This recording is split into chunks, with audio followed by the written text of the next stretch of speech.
கோர்ட்ல கருணை கொலை பண்ணுறதுக்கு ஆர்டர் பாஸ் பண்ணியிருக்காங்களா?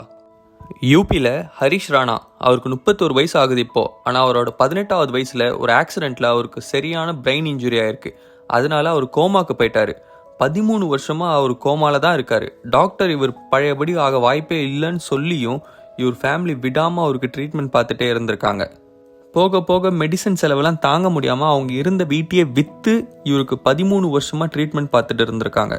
ஆனால் டாக்டர், நீங்கள் அவரை ரொம்ப கஷ்டப்படுத்துறீங்க, இதுக்கு மேலே அவரால் தாங்க முடியாது, அவர் கண்டிப்பாக பழையபடி வரமாட்டாருன்னு திரும்பவும் சொல்லியிருக்காங்க.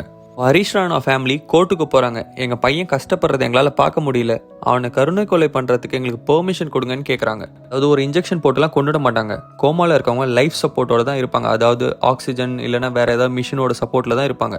அந்த சப்போர்ட்டெல்லாம் ரிமூவ் பண்ணால் இது ஒரு நேச்சுரல் டெத் மாதிரி இருக்கும். கோர்ட் ஒரு ஸ்பெஷல் டாக்டர் டீமை வச்சு வெரிஃபை பண்ணிவிட்டு கருணை கொலைக்கு அலோவ் பண்ணியிருக்காங்க. இதை பற்றி நீங்கள் என்ன நினைக்கிறீங்கன்னு சொல்லுங்கள்.